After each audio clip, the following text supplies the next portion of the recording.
started. I think Linda said this a moment ago, but it is cool to see so many people on this call despite the circumstances. This is unusual. Libraries are closed. Libraries, at least the physical buildings, are closed all around the country. And this grant and what we do happens to be very physical.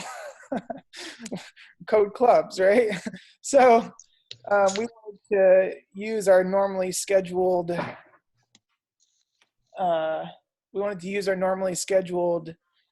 monthly guide call to talk about what to do in light of everything that's happened, and and to try to get a plan together to continue to serve our communities and provide value and change lives, all that stuff that we care so deeply about. So I know Linda's got some things that we'll talk about. Maybe the first thing that we can talk about, just to kick it off with this, is if you haven't seen the communication yet, Prenda has updated our software, and it can be used as a self-guided learn to code educational software. Think of it like an e-resource that like language learning or something like that, where people can just create accounts and use it at home. You can now use Prenda that way. And we've released a bunch of features, and I'll just do a quick screen share to show you some of those.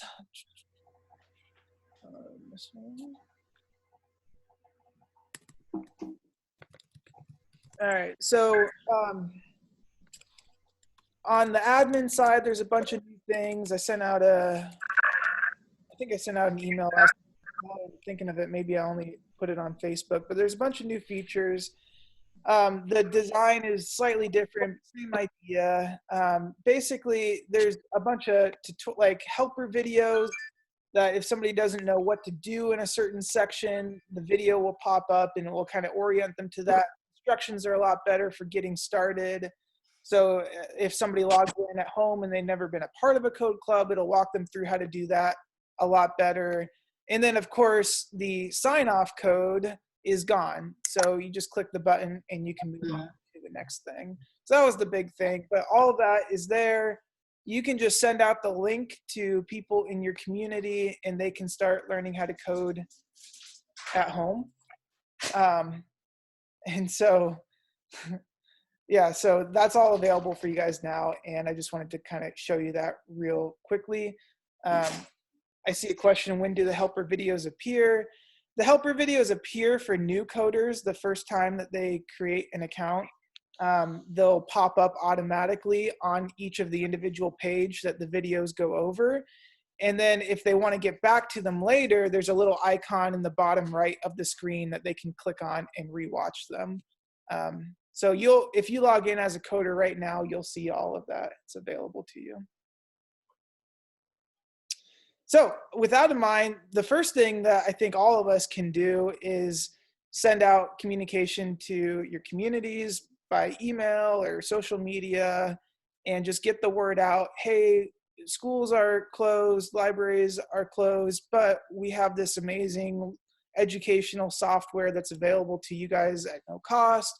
Go to this link, click sign up, and select our library from the drop-down menu, and you can get in and start coding it. Hey, Luke, this is Amy from Kansas, and we put out that information. We put it out for all ages, thinking maybe adults would even want to do it. Yeah. And we really haven't had a response. I'll let me turn it. Yeah. So, and I'm wondering if it's because right now everybody is inundated with different things. Everybody's putting out there, do this, you know, all these things, and the kids are still in school.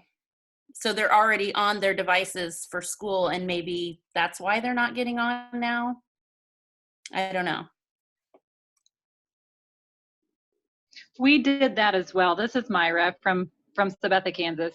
And we did that as well, and sent out emails inviting them to even continue coming to Code Club once a week, just from the comfort of their own home. But we've had very minimal participation in that, which is kind of a disappointment. but we've had a lot of outside logins though. So Yeah, I'm hoping that it's continuing outside to do that. login. Oh yeah. So outside logins are indicating that people are using it at home, and I guess that's Yeah. better than nothing. Hi, this is Jackie from Fort Meade, Florida. Hey, Jack. I sent the note out to the parents, but the writing in the message box when you write them a note is character limited, and I couldn't express everything I wanted to say to them. Is there any way that that can be increased? No, I can't increase that, but if you have a longer message, send it to me and I can manually send it out to just your audience. Okay, all right. Yeah. So Luke at prenda.co. I've had to do that for a couple other people, and that's I can get in the back end and do that kind of thing. So yeah, the character limit's limited to 250 characters, and that's pretty intentional for email marketing purposes and that kind of thing. So, but yeah, if you have special messages like that for the time being, just send them over to me and I'll get them out to your community. Okay, thank you. This is Mary Ann in Mississippi. We are probably going to be faced with no type of programming during our summer reading experiences. And I was just wondering if we could use this as one of our summer reading virtual programs. Yeah. Yeah, I don't see any problem with that. You have unlimited access from our perspective, and Okay. yeah. We've been sending ours out through Facebook. We've made a flyer and that kind of thing because our people seem to communicate more with Facebook. Yeah, it's great.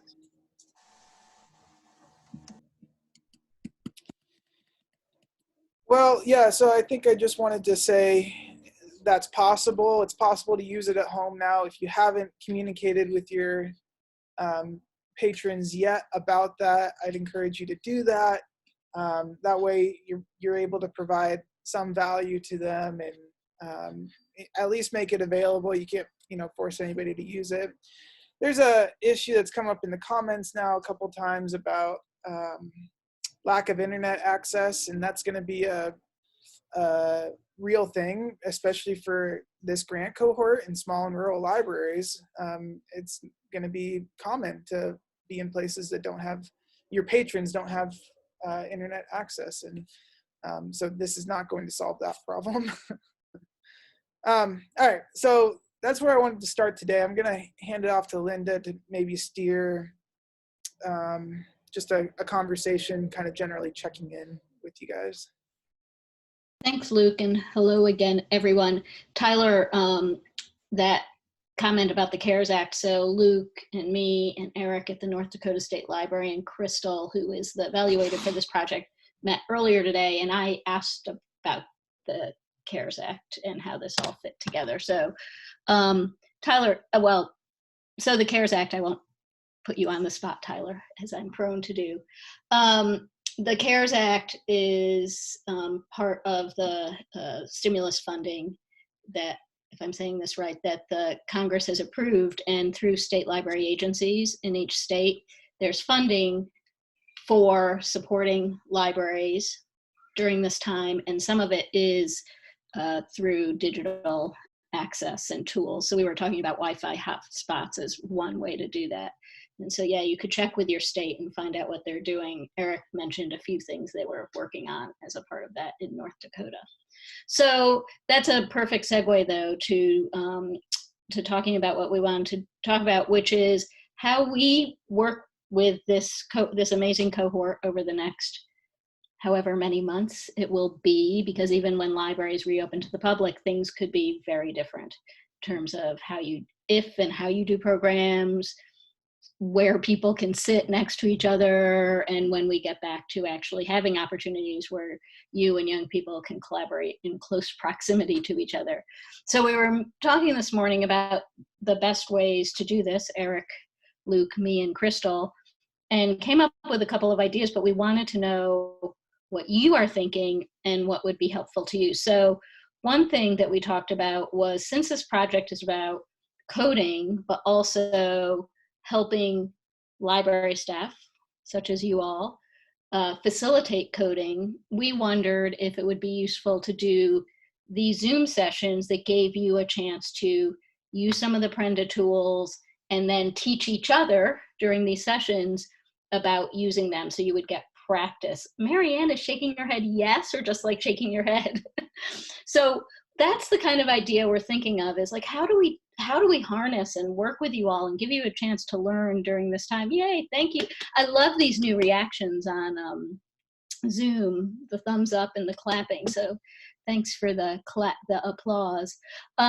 So let us know in the chat or voice, unmute yourself. Like, what do you think about that idea? I know there's heads up, but do you think it would be useful if we said, here, go through this module or these sets of resources, and then we'll have a group of 4, one of you will facilitate and the others will learn from you and give feedback. What do you think? Go. Karen's got a thumbs up. Yeah, I think it's a great idea. Want to expand on that, Marianne? Yes, I think that I'm not the facilitator. I'm just the director. Right. Just the director. And I really don't know. I've not put my hands on it as much as my facilitator. But with most of my staff, we are all remote. Mm-hmm. In different places in the county. And so if I could learn how to facilitate and do a session with my staff, then eventually they would all feel confident and get into their little virtual network and say, because they are at home in their communities, they may be able to connect with people like their family members or whatever, and that have kids, because they're going to run out of things to do for school. They're going to need something for this summer. And so I think that's a great idea to get us ready for that. And Prenda has so many great resources that if we just package them in a slightly different way, so it does become like a train the trainer, that could work. Other thoughts about that? Building on what Marianne said, I love the idea of using that kind of thing as a way to keep my volunteers engaged. Because I actually had a couple of team volunteers who came to the first meeting and we're all super excited. And we have one incredibly successful meeting, and then we have been closed since the 12th. So I literally pulled the plug on my second meeting like hours before it happened. And I have had a bunch of people. I've had probably, I think, like 5 or 6 people start accounts since then. We've been somewhat successful reaching out on Facebook. I love the idea of doing something where we can engage and learn more ourselves. I also would love to talk about if there's a way for, I think that I would get more participation from my coders if there was a way for them to show off what they're doing. And I had emailed you about this, Luke, and you had said that there's a way to like look at what the friends have. But I'm wondering if there's another way that I could put that out on our social media or some way to share that. I sent a message out today and asked them to send me a screenshot of a mission if they wanted to, that I could share. But I think that I find with all of my virtual programming right now, anytime I can show engagement in the community, I get more engagement from the community. So those are my thoughts. Luke, you unmuted. Are you thinking something you want to say out loud? I'm always thinking something. Yeah, I love the idea of sharing stuff that people are making. In addition to getting a screenshot from them, you can actually get the link to their Scratch project or something like that. And as long as they have it set to public, you can actually share the real website or the real project. And that, I'd encourage that. Is anybody using Zoom with your communities? Because Zoom has exploded, but like doing that with the teens you're talking about, or the coders, where they could have a showcase and hold things up for We were everybody thinking and talk using about it? Zoom, and then they had that privacy issue. Mm-hmm. There have been some conferences and then some unwanted comments that hackers were putting on. So we have not gone there, but we have thought about doing things through YouTube, us creating our own YouTube channel and then directing them through that. But is that okay with Prenda and copyright and all that stuff being on YouTube? Yeah, no, I don't have any issues with YouTube. YouTube's just, it's one directional. It's not a community relational platform. So you can broadcast stuff out, but it's not a conversation. I was thinking about that as our, what do you call it when we have a moment that we show off to the community? Yeah. They get to just, Yeah, I see what you're saying. It's like a public showcase. yeah, showcase, yeah. So Lise said that they're doing virtual code club. I want to hear more about that, but I like the idea. I've talked to one other guy who's tried virtual code clubs with varying degrees of success on the couple times he's tried it. But I like the idea of just doing a showcase, like a check-in showcase. Linda, was that you that said that? But like once a week or once a month or something like that. Hey, we're going to hop on Zoom and show off what you've been working on for the last week or month. And then you can do a screen share and they can show you the project and everybody else gets a turn. That's a much more like organized way. Some of the feedback that I've heard on trying to run code clubs virtually is it's chaotic. There's all this ambient noise. People are working on different devices than what they're on Zoom. And so they're like holding up phones to the screen and it just gets kind of messy, but limiting it to just doing a showcase would solve that problem and provide a cool, like relational time for the kids, time for you to cheerlead and coach and mentor. So I don't know, I'm just spitballing here, but I like that idea. I do too. And Tyler, can you tell everybody about Flipgrid? Because not everybody might know what that is. Yeah, definitely. So Flipgrid it's kind of like more of an educational TikTok where you have to go ahead and have actual codes to go ahead and create your classroom. So you will go ahead, you'd go right in, download the app. You'd have like an educator dashboard and you can post in specific challenges or have that sort of feedback back and forth between people. And then what's really cool about this platform as well is that people can go ahead, videos usually are under 3 minutes, but people also have the option to go ahead and respond to other people's videos. If there's like a project that's really cool, people can go ahead and ask, hey, how'd you do that? Or I'm stuck on a potential thing. Can you go ahead and walk me through how you did this? So I personally like it. I've been doing it more with some of my esports and challenges stuff that I've been kind of working in with Code Club, but you know, it's definitely another avenue to go ahead and try. And a lot of classrooms already have students working on that platform anyway. So just kind of meeting them where they are. Yeah, I think that's a great idea for the showcase. And we could even, as we're thinking about this, we're talking about facilitating, but because Luke and I have talked about what these meetings might look like, if part of it was you all practicing facilitation with a small group, and the other could be some sort of half hour of, here, let's learn something together. And one could be Flipgrid.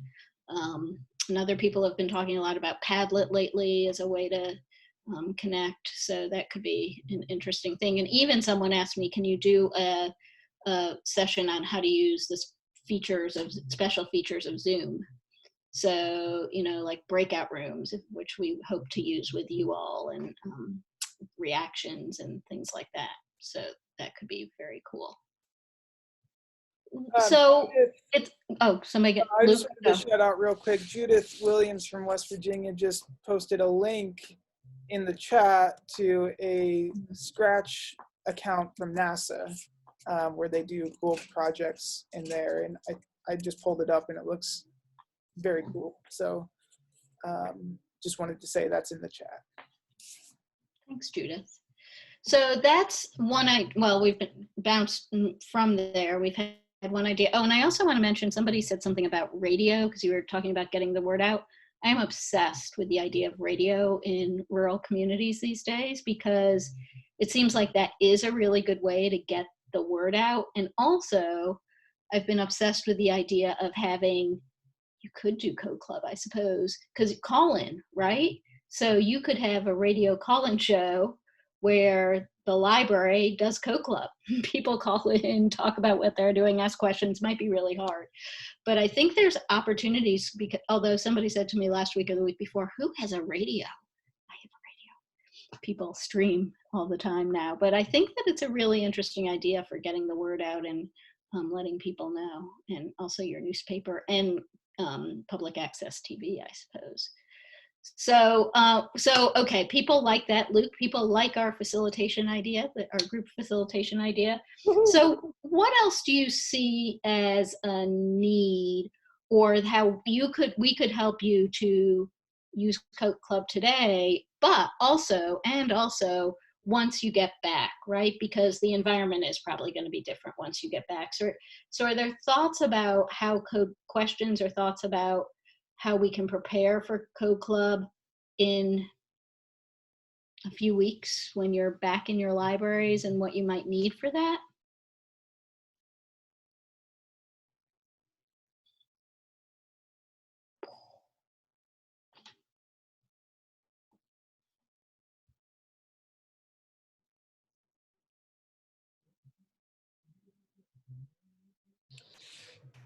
Yeah, I'm wondering if any of us are in that frame of mind right now, like Yeah, going yeah, back. it's hard.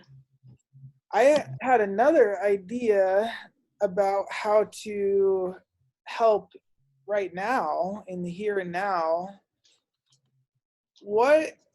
This goes back to an idea we talked about, I think, in our last call. We skipped last month, so the previous month, so February. But what if Prenda like hosted a Prenda-wide competition, and you could use that as I could throw up a website for it, and you guys could promote that as like, hey, go learn how to code, go like log in, create accounts at Prenda, and then submit a project through this website, prendacontest.com or something like that. And then I'll give away a prize of some kind, like a face mask or something. No, just kidding. Something cool, like a robot. I like that idea. Do you think kids would bite, or do you think they're so inundated with other stuff? Maybe in the summer, Amy says, yeah, that's not a bad idea. A hotspot, they would go for it. What a hotspot. But we talked about that, and we figured that a number of our people may be using hotspots through their cell phones. I mean, that we got cell phones. I'm using my hotspot because I don't have internet access at home, believe it or not. And so I'm using my hotspot. So we're really thinking that our kids might be, I mean, they're pretty innovative. They find ways to connect. So I think it could be a possibility. Yeah. One question I had was, I'm the administrator, and I'm thinking grant evaluation. How do we keep up with who is doing what with what we have?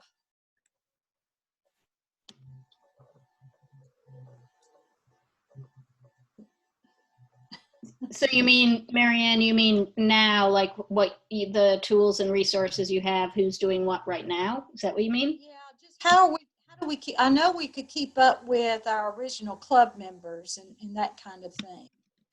But are we capable of seeing that when they sign up? Like for example, if I put the web link to the Prenda software information on our website, and they go to our website and access it through there, I'm just I'm just trying to figure out, how can we measure the efforts that we tried to do through this project? I know that on my website, I can go in there and I can see how many hits to each web page, but I don't know if the other libraries are set up like that.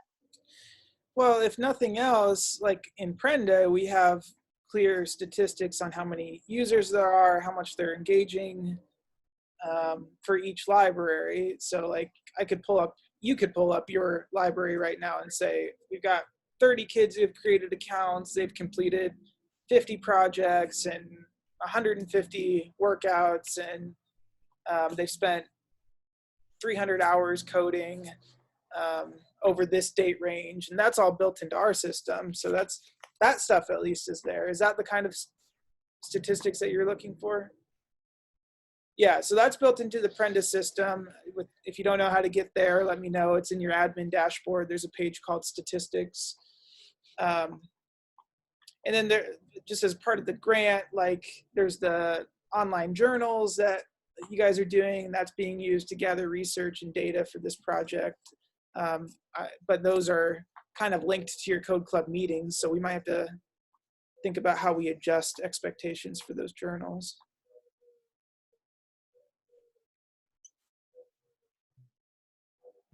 And overall, Marianne, there is an evaluation of this project. So collecting that data and the data from surveys you're doing and things like that is being collected, collated, will be pushed back out to everybody. I'm wondering too, when you were just when talking about the showcase, I'm wondering, so are your libraries, if you're closed, do you have Wi-Fi access in the parking lot? Yeah, so is there a way to like bring coders together in the parking lot? A drive-in. Yeah, exactly. Like, so, and then make it even like a family thing, right? So they can use your Wi-Fi. You can't go out and like work with them face to face, but you could. I don't know exactly what it would look like. I don't know if anybody else does, but a drive-in code club. Could you hand out Chromebooks, like wipe them down before and after? Would that be kosher? We opened up our Wi-Fi, but we didn't advertise it because we did not want to be a part of social gathering, because our state has had a shelter in place executive order. Although the idea about being in cars is very possible. Here for Easter Sunday, somebody had Easter service and it was like a drive-in movie thing. So that's a possibility, but we've just been very cautious about that because we did not want to promote social gathering. Yeah, it's kind of skirting the line. Interesting. I've got a question. I guess this is Myra again from Kansas. We do have, so we have Sphero robots and Makey supplies that the library bought for us, and also, what is it? It's the other supplies that we. What's the last? Yeah. No, Ozobot. And so we have these supplies. What are your thoughts on checking them out, per se, to Code Club coders? I know that's kind of a risk, but. No, yeah, I think a lot of libraries start to do that once they get them. They start to add them to circulation, and that's fine.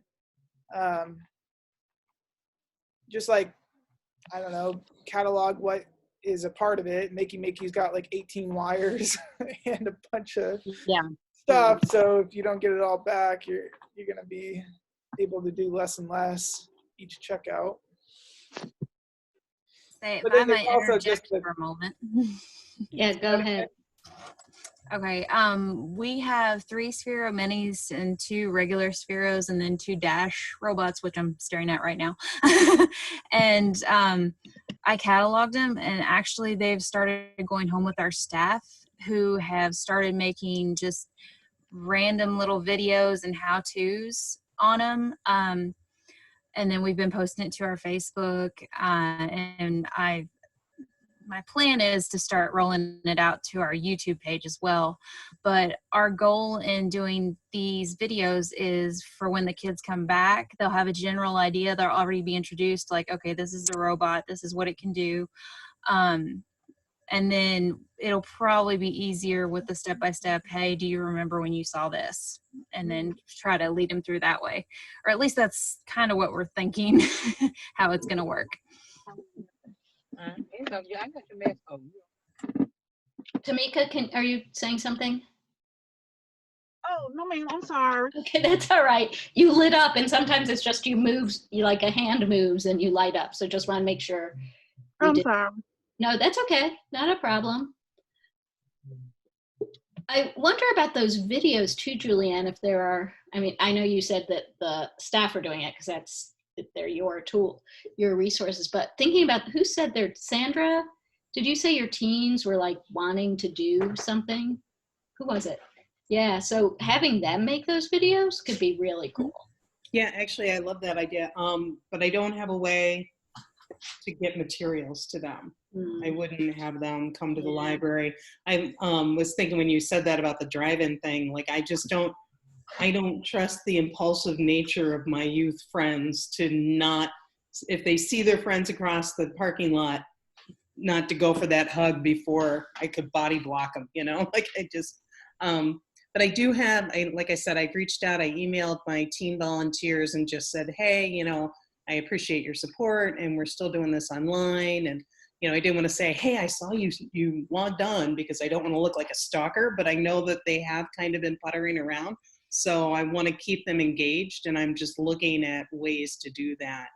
And then I have 2 adult volunteers too, who are really fantastic that I want to keep engaged. So I've also just emailed them and let them know, you know, how much we appreciate them, and we hope to see them on the flip side.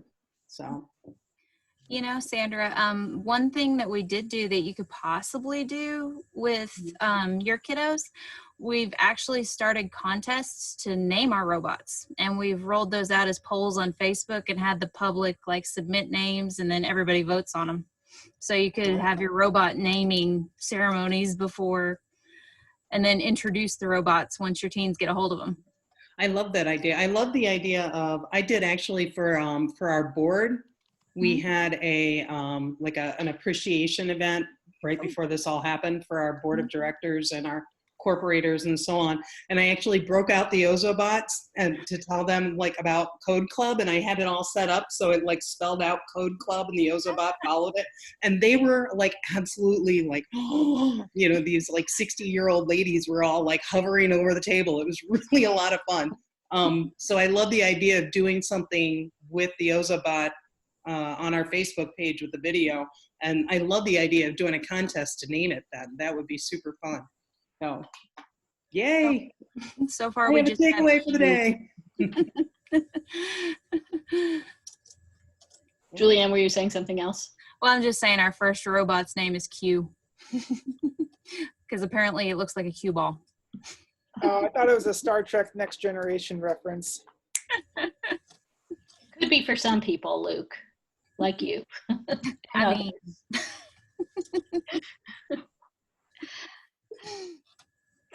other ideas of how we might keep going with this group, but actually before you answer,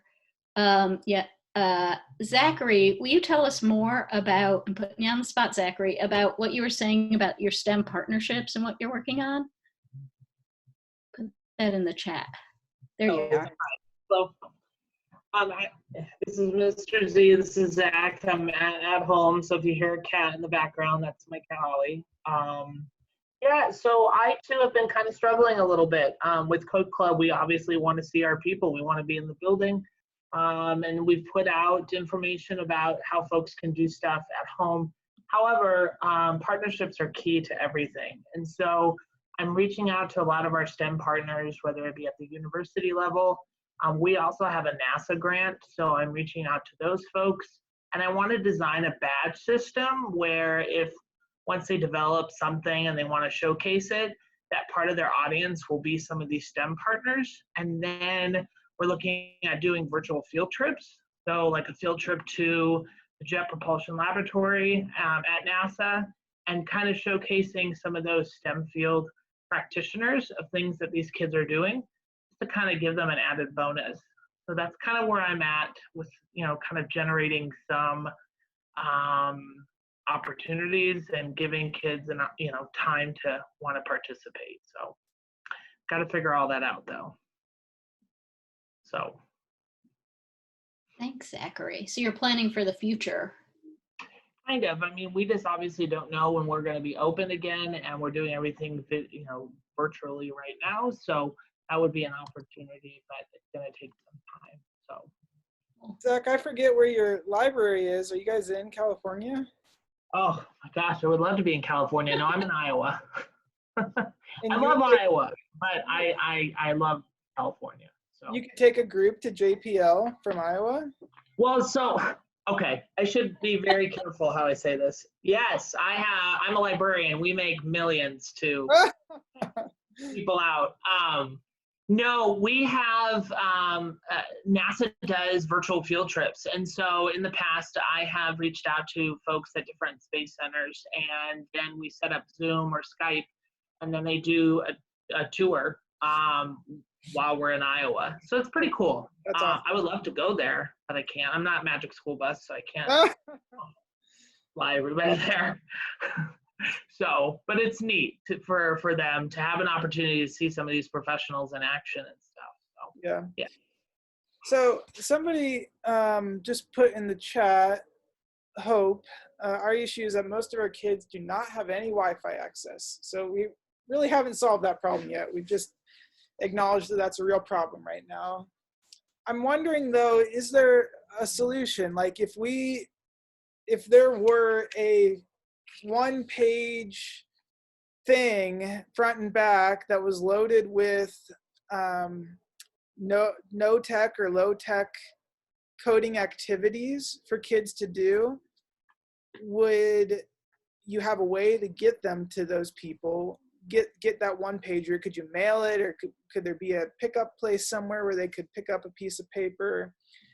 And additionally, do you think that something like that would actually get used?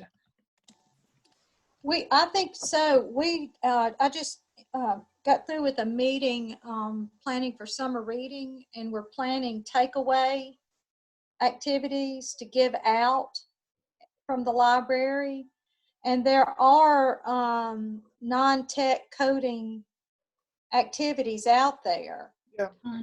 I think that's a great possibility.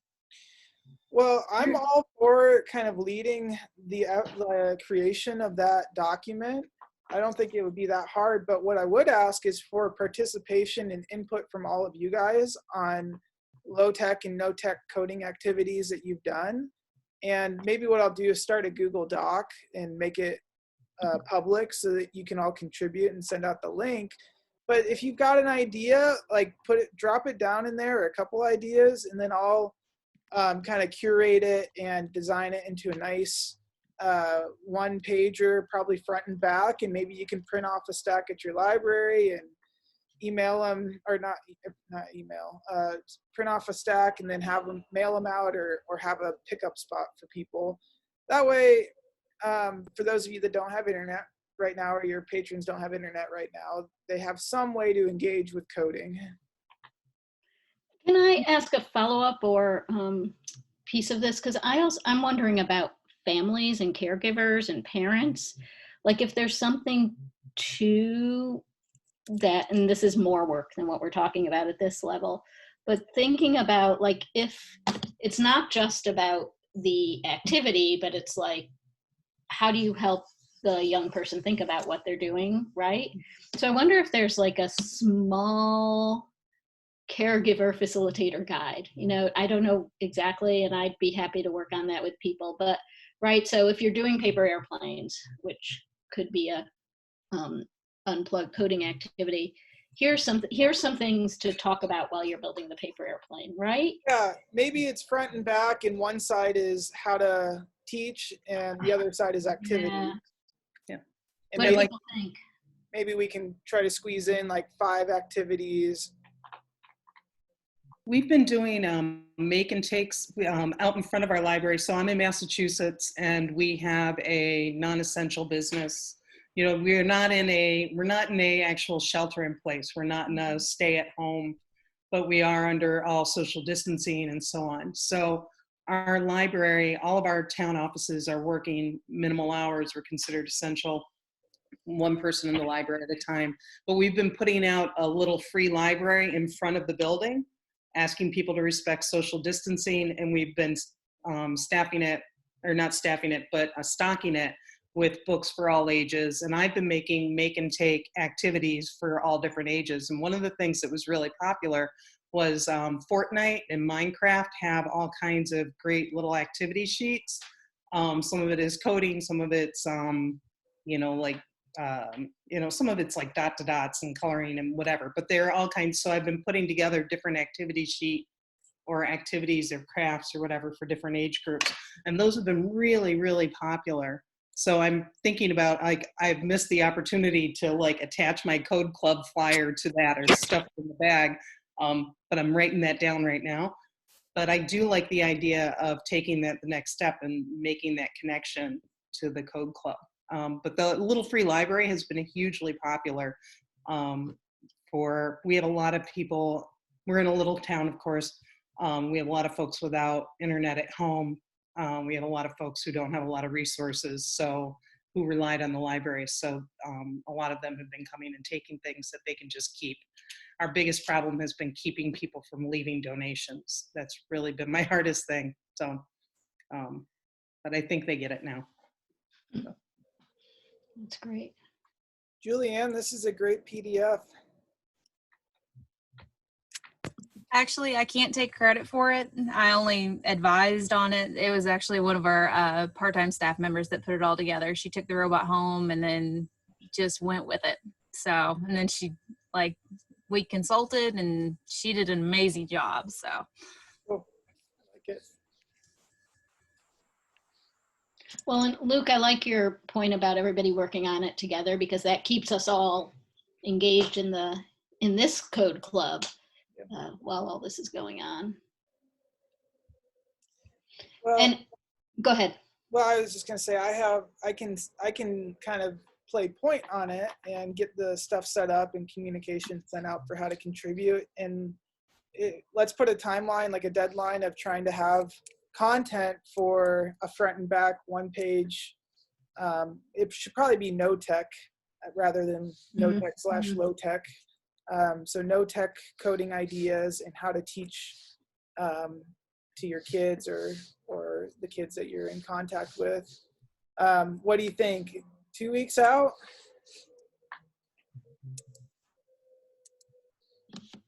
So end of April. All right, so input due by April 29th, and I'll communicate that. But if you have ideas for that, even if you don't have ideas, look at the other ideas and add your own comments and thoughts to it. So try to contribute in that Google Doc so that your voice is heard and you make the product better. And speaking of timelines and things like that, so if we're doing the facilitating, with each other, and when Luke and Eric and Crystal and I talked about it earlier, we talked about breakout rooms, so we could have like groups of 4 and one person facilitate and the other 3 give feedback.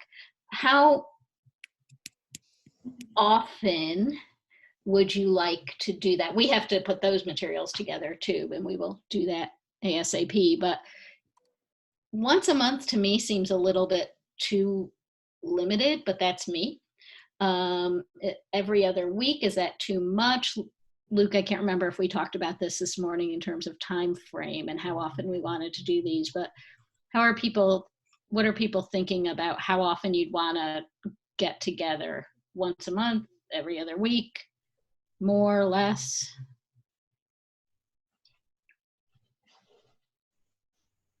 Every other week would work for me, but I'm doing code programming too, so I don't know if plus trying to be a director. So, but if I can squeeze it in, I think probably most of us can. We are trying to do programming for the little kids. So probably 5 to 9, and then Julianne is going to do the older kids.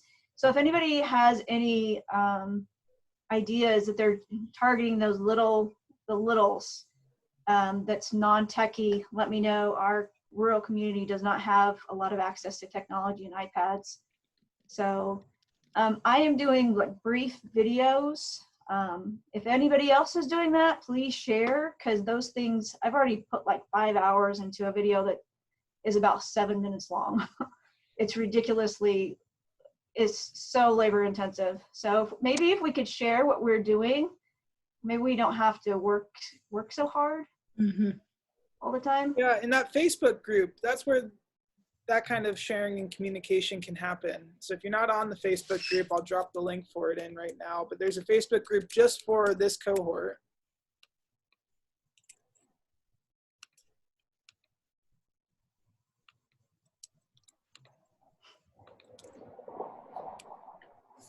I'm just looking for a preschool thing I know. I'm trying to find it. I'll put that in Facebook. Yeah, I just found a new Instagram preschool activity page that I'm following that's fantastic. So I'll go onto that Facebook page and drop that there. She's wonderful, really great ideas, easy. Like I have a 16-year-old at home who's helping me video stuff to then drop on our Facebook page, and I got some great ideas this morning, so I'll share that there. All right, so maybe twice, every other week we can try. Luke, is that okay with you? Yep. And then Luke and I will get materials together so that you can do that, so that we can have those meetings get started. Yeah. Cool. Cool. Oh, go ahead, Luke. Were you going to say something? Oh, I was just commenting on how productive this meeting was. Yeah. Is there any other things you need, thoughts, questions, just that you were thinking, oh, I'd like to ask that when we get together today?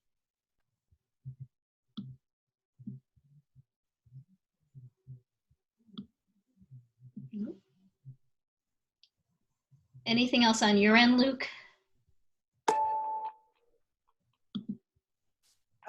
No, not that I can think of. I was just asking in the chat room, is anyone using Mitch Academy? Because that's another way to share videos.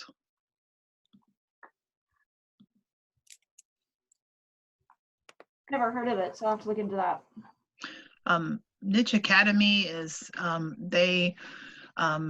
their main thing has been to help libraries create more awareness of their library databases. And so they have a platform that so the videos stay on your website, and you have tutorials for how to use your different databases. They have videos for doing simple things on other online platforms, like how to use Facebook, things like that. And you can insert them into your website as buttons, links, carousels, sliders, things like that. And then that way the patron doesn't wander off into YouTube and start browsing and watching Minecraft and YouTube instead of watching your videos. And so, but the thing about Niche Academy is any of the libraries that belong to it, they can share the tutorials they create, and you can create a video and drop it into a tutorial and then share that, I guess. I haven't done a lot myself because of the time it does take to create videos. So I just, tend to use the ones that are already in the marketplace. And there are a few on code clubs and things on coding and that kind of programming, but I was just curious. Hey, Luke. I'm sorry if this has already been answered, but do you have a recording of just how to log into Prenda and to work like the first couple lessons or anything like that? Like, I know we did a webinar, but is there anything recorded on that we could share with our community? So from the coders perspective, the new features that we've added has made it very self-explanatory. They should be able to just self-guided create an account and know what to do for all of it, really. Is that what you're asking? Yeah, I'm talking about,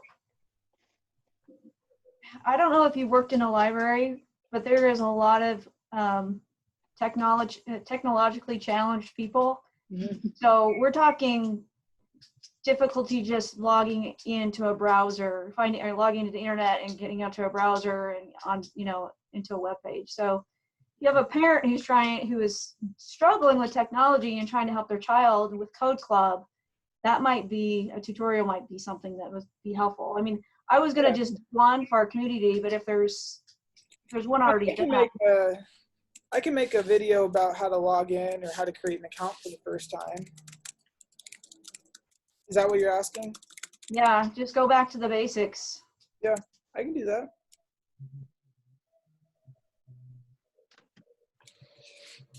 Kelly, I like that idea of having a team. I've actually been wondering, total sidetrack, about how TV shows are being edited during this time. Like if they'd already been filmed, like are people editing at home? Do they have all the tools? That just made me think about it, Haley, is like some people could be doing the music, some people could do, well, Saturday Night Live, how they did that last weekend. I'm fascinated by this virtual teamwork that could be happening. Well, that's a great idea too, Haley, about if you don't have a lot of staff, team up with other libraries doing Code Club. I love that. Yeah, feeler out in the Facebook group. Yeah, definitely. Zach, what is Loom? Yeah, hi, Loom. So Loom is a really cool tool that I use a lot if I need to walk patrons through like a database or even Code Club. And so you can record yourself, share your screen, and then walk them through, kind of like a tutorial video that somebody was talking about just now. How to, what website to go to, once you're at the website, where to click. So it shows them the screen, but it provides you your recording as a narrative for them to complete that task. I hope that makes sense. So I use it a lot when we have new databases, or I even done it with Code Club, especially with COVID now, where I kind of have provided my own walkthrough so that they're aware of how to complete the steps. So, and it's free. Thanks, Zachary. That looks great. All right, and we're just about out of time. Luke has now become a photo that makes him look like he's modeling for something. So I don't know what that's about.